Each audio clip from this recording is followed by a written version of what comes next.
Vito veut devenir réalisateur plus tard, comme James Cameron. Et j'ai pas présenté Ante tout à l'heure parce qu'il a été tellement rapide. Et donc, je vais vous dire un mot sur Ante Vracic, comme ça, qui a fait des études de traduction et interprétation à Ljubljana, la capitale slovène. Et depuis 2000, il se consacre à la traduction littéraire, théâtre, roman, littérature jeunesse.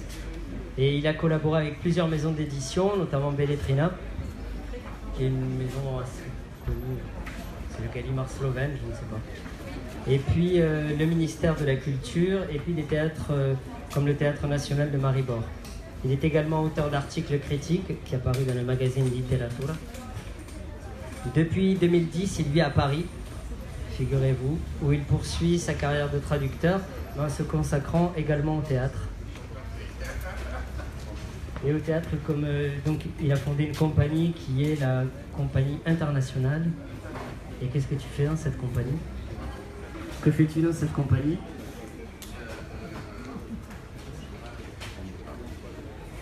Ah oui, avec cette compagnie, on vient de créer un projet qui s'appelle l'Europe et qui est en fait un projet autour du mythe et de la mythologie autour de l'Europe.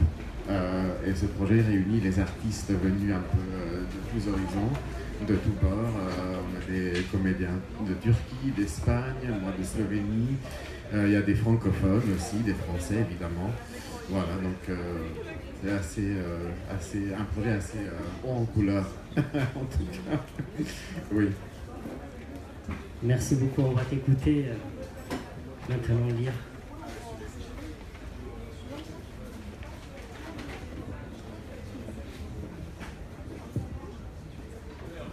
Alors j'enchaîne avec un poème dont le titre est « Le soleil nada s'est déjà couché ». Le soleil nada s'est déjà couché, comme s'il était dérobé à mon regard. Le soleil là-bas, derrière le bois, a sombré. Dans le bois, tout a fait silence. Tout? Je ne sais pas. Seuls nous fixent des ombres attristées.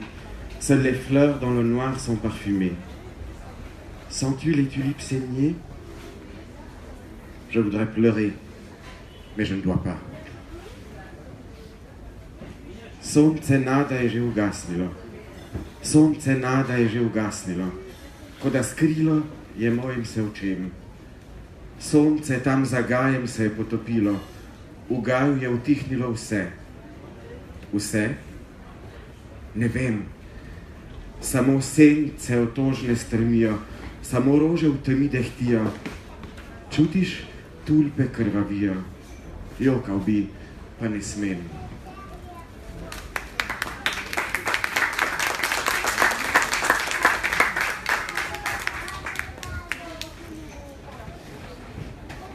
Maintenant, Zdenka, est-ce que tu pourrais nous parler un petit peu plus des éditions franco-slovènes et compagnie, et puis notamment de ta traduction, je crois, qui est en cours, de le prochain auteur. Moi, j'ai noté Svetlana Makarovic. Est-ce que tu peux nous en parler un petit peu? Oui, alors est-ce que je peux en parler un petit peu? Disons que j'ai beaucoup de choses en cours et que donc cette traduction de Svetlana Makarovic n'est pas très avancée, on va dire. Mais voilà, c'est le début, enfin, c'est-à-dire c'est un beau projet qui est de nouveau mis en place et qui vient à la suite de ce tournesol sur l'épaule, à vrai dire. C'est-à-dire que ce tournesol sur l'épaule, comme je disais tout à l'heure, qu'on a créé grâce à deux envies, la mienne et celle de Mateja, ou plutôt celle de Mateja et la mienne ensuite, nous a donné envie de continuer bien sûr sur ce projet. On a créé une collection qui s'appelle Poésie à jeunesse, poésie comme poésie en slovène bien entendu. Et donc le tournesol sur l'épaule de Kosovel n'est que le premier numéro de cette série. Et donc le deuxième numéro de la série sera un livre de Svetlana Makarovic. Alors Svetlana Makarovic est une personnalité bien sûr très connue, très célèbre en Slovénie, à la fois poète mais aussi chansonnière. Elle est aussi extrêmement prolixe. Elle a écrit beaucoup de contes pour enfants, etc. Donc je me retrouve devant la même difficulté qu'avec Kosovel, c'est-à-dire un matériau énorme, immense, pour faire un livre de quelques pages. Donc je pars en Slovénie demain et une de mes tâches pendant ce séjour en Slovénie sera justement de composer ce livre. Voilà. Néanmoins, j'ai bien sûr déjà traduit Svetlana Makarovic et Ante vous dira quelques poèmes tout à l'heure. Voilà, donc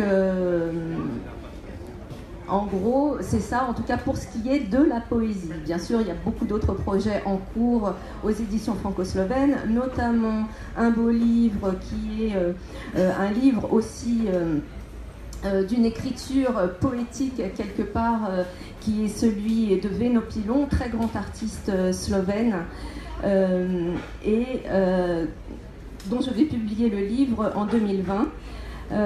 Voilà, pour le 50aire de sa mort. Et il s'agit en fait de charades sur les peintres de Montparnasse que Veno Pilon a écrit en 2 langues. Outre qu'il était peintre, il était également un grand poète. Il a écrit, il a aussi lui-même traduit beaucoup de poésie. Enfin voilà, donc parmi tous les autres projets des éditions franco-slovènes, mais bon, voilà, on est pris par le temps. Je vais laisser la parole à Ante pour qu'il nous lise un peu des poèmes de Svetlana Makarovic. Merci Ante.